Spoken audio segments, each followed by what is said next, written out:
I hate that question, what do you do? It's so hard to describe because they mean what do you do for money?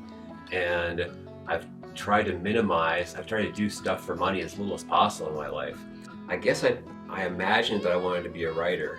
I guess I say that I have a blog and they say, what do you write about? And then I'm like, what do I write about? All kinds of, I used to say like politics and society, but I don't write about that as much anymore. So now people ask me what I do. I don't know. I guess it's a hard time to answer that question.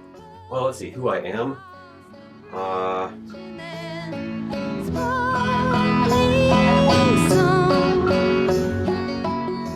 I was born in September of '67.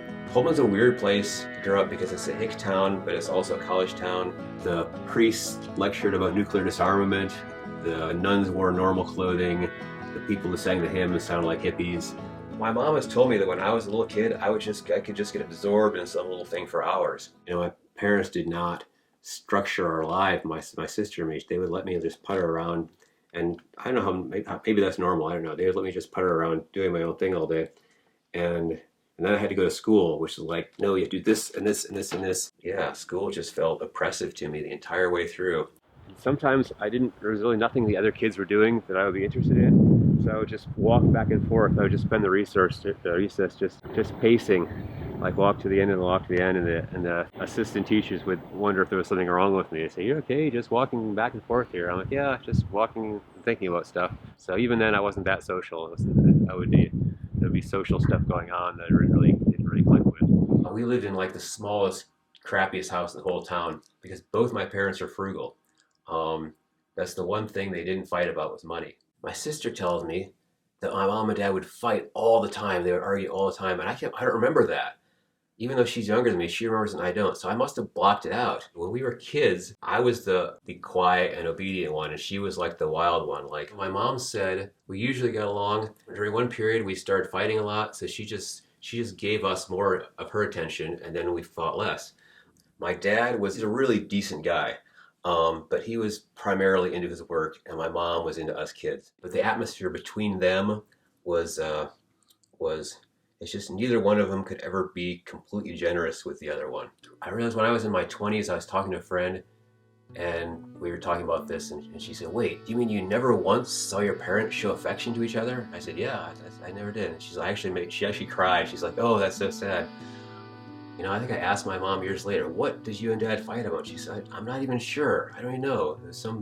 On some deeper level, there was just something they never worked out." She was diagnosed with ALS in 2008. My mom spent like the last year of her life like in a chair, and it's a hard job to take care of someone who can't stand up on their own and can barely move their legs. Just hanging out and bringing her water and I had to spoon feed her for the last few months. And I always got along good with my mom, and I actually feel lucky that I got to spend so much time with her. Just in this last few years, she got to like tell her life story, and I got to write it down. Some people lose their parents suddenly, and they don't get to do everything. And we could see it coming, so I got to make sure that I could talk about everything I needed to. So I'm in high school, right? And we're supposed to this college application thing. I thought I was going to be an electrical engineer. I wasn't really into that, and I wasn't going to pretend I was really into it. I decided to transfer to the University of Washington. I wanted to take a writing class, and I had to declare an English major to get into this writing class, and I added a philosophy major. That's what I ended up getting. They call it a double degree. You go an extra year. Instead of a BA that says English/philosophy, you get two BAs, one that says English and one that says philosophy. I always resisted this idea of where do you see yourself in 5 years? I want to kind of figure it out as I go. The big thing around 1993, I started getting into other writings, especially Ivan Illich. And he's a super smart social philosopher who wrote mostly in the 70s. And his book, Tools for Conviviality, was a big influence on my thinking. He's not against technology, he's against many modern uses of technology and mechanization. Like one of the things he says, like in Los Angeles, because everything is so far apart and you have to have a car, the technology deprives people of the use of their legs. You can't use your legs to do anything because you need a car to go anywhere. He wrote about like how, in Mexico, when the roads were all slow and rumbly, that led to a certain kind of culture, but then when they put in better highways, it made the culture worse. He writes about that kind of thing. And another thing that influenced me about Ivan Illich is how densely he writes. He's so smart and writes so densely that it's like looking at the sun. And I try to do that in my own writing. I try to have something that's that dense. Yeah, the whole zine thing, that was like, used to be this magazine called Fact Sheet 5. When Fact Sheet 5 came out, I started reading about these zines. I'm like, okay, I want to do one of these. So I just kind of put together some stuff I wrote, and I decided to call it Third Hemisphere. I actually did 3 issues of Third Hemisphere, and they got increasingly like, I'd handwrite them. I ended up like patching them together from I'd do the layout, had a piece of paper, you would either handwrite or type something and stick it on, glue it to papers and make little illustrations and go to Kinko's, photocopy these and staple them and send them out, and I sent them to Fact Sheet 5. I was never able to do Third Hemisphere 4, I just stalled, and so I decided to start over with a new zine title, and I called it Superweed. I did 3 issues of Superweed. For after Superweed 3, I did one that was different enough that I didn't want to call it Superweed 4. I wanted to make it a one-shot, give it its own title. That's where I kind of started to shift from Ivan Illich's critique of industrial technology into a deeper critique of civilization itself. So I decided to call it Civilization Will Eat Itself. And of course, that's my zine that has become, I think there's some place in Portland that still actually sells. I think I sent them a really clean photocopy of the original so they could just continue to make it. I don't know if they're still making it, but for a long time they were still selling Civilization Will Eat Itself. I had just been doing these zines on paper, photocopied, and then there's this site called Unknown News, run by a couple who went by Helen and Harry Highwater, and I was kind of friends with them through the internet, and they invited me to start writing for them. For like maybe a year, I was just on Unknown News, and I decided I should get my own website. So I bought ranprieur.com and started posting my essays there. I wrote one called 21 Stories About Civilization, which at the time I thought was like my best work.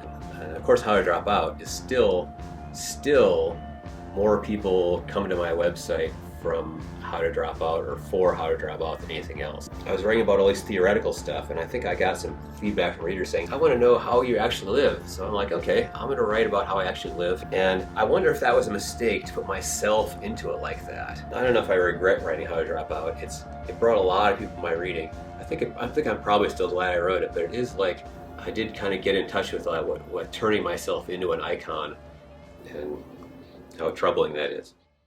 One thing I wrote in an addendum to How to Drop Out is dropping out is not like walking through a magic doorway. It's like growing a fruit tree. You have to build up a lot of stuff over a long time and work up to it gradually. It's about like a path of less and less being over barrel. If you're over barrel, like if someone says you have to do something, you have to do it. And you're in a position of weakness where you have to say yes to all requests. And freedom is like gradually carving out a bigger and bigger space where you can say no to requests. When we lived in Rockville, Maryland, the area's all been developed now, but at the time, behind our house were these woods. And I think even just that thing, being 5 years old, being run around the woods, can create a connection in nature that people will not get if they don't have that experience. My dad would take me fishing. The way he would do fishing is like, you park the car and you just work up the river. It's kind of became like a metaphor for me. I just wanted to like putter around and not do the driving up the river. I took my friend with me, and there in the rocks along the side of the St. Joe River, we like made a little fire, and that was like this wonderful moment for me of like I just tuned into like some kind of ancestral thing of like putting sticks together and building a fire. And I got the idea that I liked that way of living better than the way I was living. And another big thing happen in high school. I had a friend whose dad owned some property close to the Snake River, which included this like wild canyon. So we went there, we spent a weekend, you know, of course we had packed in all the food, and there's this little spring that drizzled out of a rock. We put up a tent, and we like spent this weekend like puttering around in the woods. That was like the most wonderful thing I'd ever done. And my friends and I agreed. We're like, yeah, we're gonna do this after high school. After we graduate high school, we're gonna go find some place in the woods in the mountains of Idaho and like live this way forever. And of course it didn't work out that way. I always had that idea in the back of my head. I still wanted to do it. I still wanted to have that feeling that I got of that camping trip weekend. And that's why I wanted to try homesteading, and ended up buying land up north of Spokane to try to do something like that. I mean, following all these, you know, I read all these doomers, and I read all their stuff and then see their predictions. Energy is going to come up and the energy is going to decline, or resources are going to run out, population is going to outstrip things. I was sure, just looking at all these things, that the system is going to crash. And my vision was like, it's going to be like they call it a paradise garden, where it's like just loaded with like fruit trees and food-bearing plants, and you just eat off the trees, and maybe you do a little hunting, and it just never works. It's hard to say why it never works. Like, you know, I knew people who like went to try group homesteading, and they crashed and burned. They end up arguing with each other. There's just so many things that the society, that the civilization does for us, you can't do for yourself when you're like living in the woods. And in practice, everyone I know who is doing that kind of thing was driving more than people in the city drive, because they got this remote land, and they always have to drive into town to get things that they can't make. It's just a lot harder than people imagine to get food and all the other necessities. The soil up there was not very good. The growing season was short. I spent hundreds of dollars buying seedlings of food-bearing plants and putting them in, and almost everything died. I built a hut. It's like, I didn't do it all cob, I did cobwood, which is like, the wall looks like a stack of firewood with clay filling in all the cracks. It's a very pretty cabin. It's a metal roof. I haven't been up there in a couple of years now. I mean, to me it seems obvious that there's something wrong with this whole culture. Like, I was a doomer optimist. I was like, yeah, the system's going to collapse. It's going to be good. It's going to make it better. And a lot of the doomers were pessimists. And I wanted to believe that a better world was as easy as it's just going to naturally fall down by itself, and we'll all live better. Now I don't think either of those things are true. Like, I don't think it's going to fall down by itself. And I think if we did try to crash it intentionally, I don't think it would be better. I think my last major essay was called Beyond Civilized and Primitive, and actually got like put in the Dark Mountain anthology. That was like a big like rethinking the whole critique of civilization, what I still agree with and what I don't agree with about it. It's kind of like I burrowed into like this brambly bush, and now I have to like get out of it, but I can't just jerk my way out of it or I'll get torn up. I have to like pick my way out gradually. Sometimes worry that I've like glorified like homesteading or living outside the system too much, so that people are going to do it who shouldn't do it. Why don't you tell us where you got that meat? This meat, I found it in the dumpster of the apartment building. I just went out there just the other day. It was still frozen solid in there. It probably hadn't been thrown out 10 minutes earlier. Someone must have moved out of their apartment and put this perfectly good pork in the dumpster. So I was right there in time to snag it. But I do worry that you know, my early writing was so like trying to like be inspirational, and that can be dangerous. You can lead people astray trying to inspire them too much. I like to have a small, smart audience, and you know, some people, they want to have as big an audience as possible. Some people want to grow their audience. I want to filter my audience. It's debatable whether small, smart audience is better than having no audience. Like, sometimes I think it'd be better just not to have an audience, like Emily Dickinson, not until after I'm dead to have an audience, so I don't have to deal with. But I do look forward to inspire people with stuff I write, talk to those people, and have that social connection that's based on something I've written. That would be nice.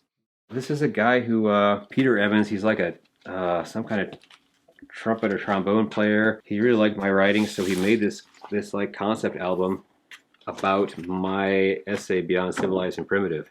So he like put quotes into it and took the titles from from that essay.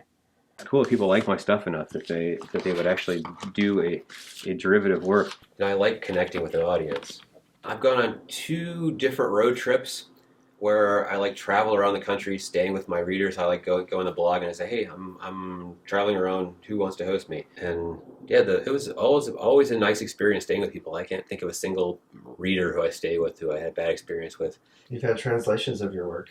Yeah, mostly of How to Drop Out. Every once in a while, I'll get an email from someone who says, hey, I've translated How to Drop Out in yet another language. Can you link to it? So I'm like, okay. It's been translated like 7 languages now or something. You know, of all the things I've ever written, that wouldn't be my first choice to get translated, but if people like it, then that's good, yeah. Douglas Adams said he was horrified at the thought that he would be best known for The Hitchhiker's Guide to the Galaxy, but that's what happened. That's what he's best known for. And he thought his later stuff was a lot better. So I worry that the stuff I'm doing now will be forgotten and that I'll be forever known for writing How to Drop Out.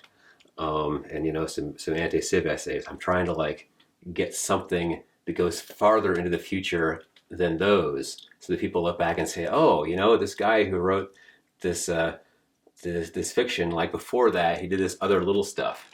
That's what I'm aiming for. Okay, there's the nonfiction, there's the fiction. The fiction's always just kind of been simmering in the background, and just in terms of the nonfiction, I'm getting less into writing about politics and society, and more interested in writing about psychology and you know, improving the inner world, which I can do something about improving the inner world better than the outer world. But then yeah, I'm really getting into writing fiction. That's like the main thing I see myself as a fiction writer, and the blog is just something that still just keeps puttering along. In January of 2017, I started using cannabis to enhance my novel writing because I had all these ideas and I was not able to actually get any text, any story. That's what the cannabis enabled me to do when I started writing on that. Let me just start writing and see what comes out. The words just started doing crazy things. Like, and I was writing the story and I was really happy with the story. And then I wrote this one sentence. The sentence was, still cogmatted, Teresa fumbled the hand flight up face as the captain raged through hyperacute stim slash. I'm like, whoa, I can't believe I just wrote that. And then I'm like, if I can write one sentence like that, what if I wrote all the sentences like that? I want my novel to read like a magic spell, like this weird magical incantation that doesn't seem to make sense, but if you read it closely enough, it does make sense. The skiff drifted into a tripsy glade where grass-dense rush tips ringed a swell of spring water like a crystalline hillock. Ice-white butterflies frolicked and feasted on nectar drops transmuted from the spring's divinity by a squat ether beast whose walrus outline shimmered in the fey-light. Above, down a cave-like shaft in the tree canyons, sunlight was polarized and then transpolarized by a hierarchy of gossamer sun goblins digesting the tension between earth and sky. In another era, would it be fair to call your work pulp? Yeah. It is based in pulp. I think it was elevated pulp. Let me go back to how I describe my novel. It is dense, ornate sci-fi. It's very psychedelic. It's very colorful. The plot is headlong. I kind of think that my fiction has almost everything that my nonfiction has. You know, I work in philosophy. I work in like utopian ideologies, and I can put in like philosophical stuff and metaphysical stuff and spiritual stuff, even like theological stuff that's in there. This is something that if I were to say it as nonfiction, it would be absurd. If I were to say nonfiction, it'd be kind of a crazy idea, but some people do believe in it. Like, this is a prison world. Like, this world is like the Catholic purgatory, where we've all done something in some other world that we're not aware of. We've done some crime, and then we're put here to get reformed. So I actually wrote that into my novel because it's kind of a crazy thing to believe for real, but it makes good fiction. That this whole world is like purgatory, and what if it gets broken open and we all get released? What happens then?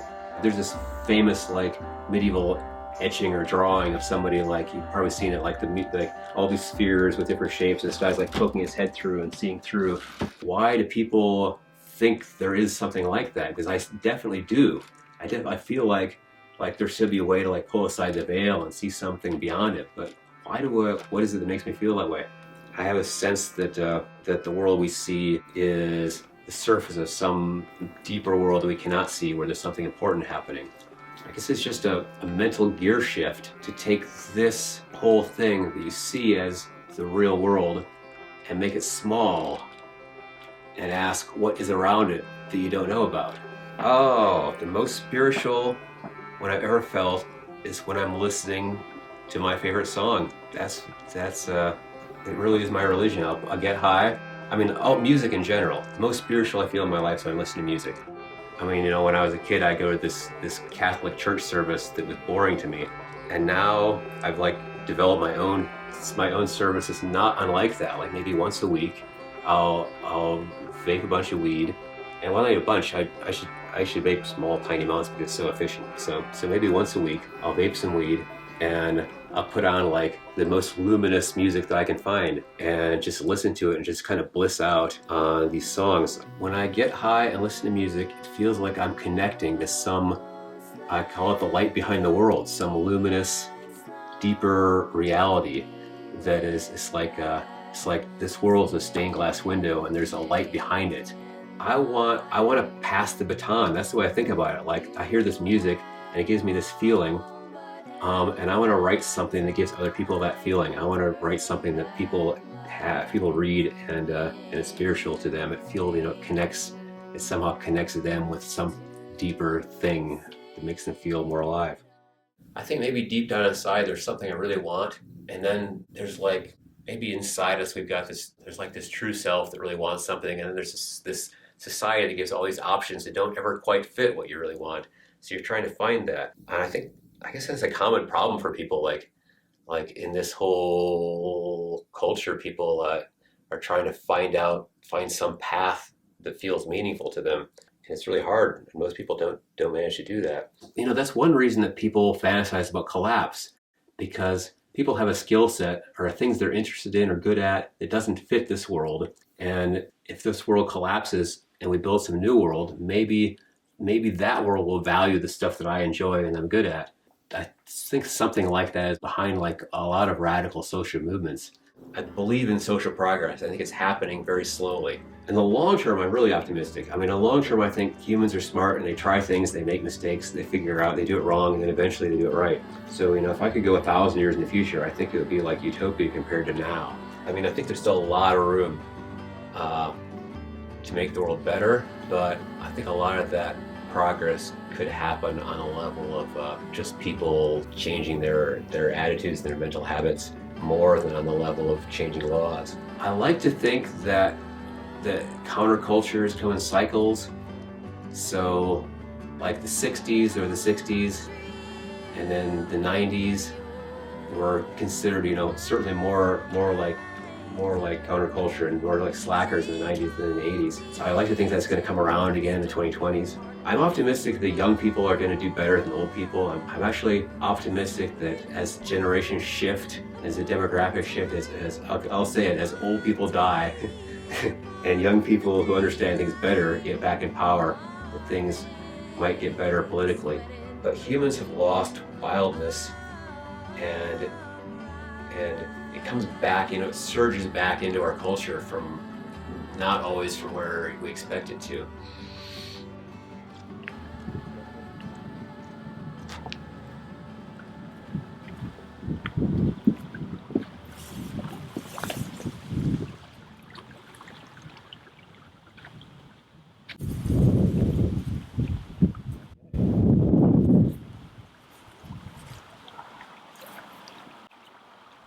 So I like to come here and sit. It's where two streams come together. Pullman is originally called Three Forks because 4 streams come in and there's 3 different forks that turns eventually into one, the Palouse River going out. Of the 3 stream convergences, this is the only one that's in a wild area.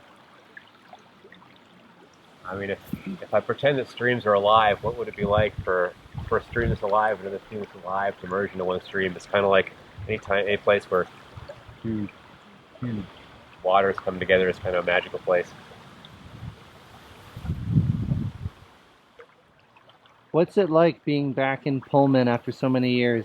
It's Well, it's a weird story. I never expected to be back here. Like, it's a funny coincidence that I grew up here. I never thought I'd come back, and then my girlfriend from Florida happens to go back to college and happens to go here because it's the only affordable place for her. So here I am back in Pullman for like just a couple of years.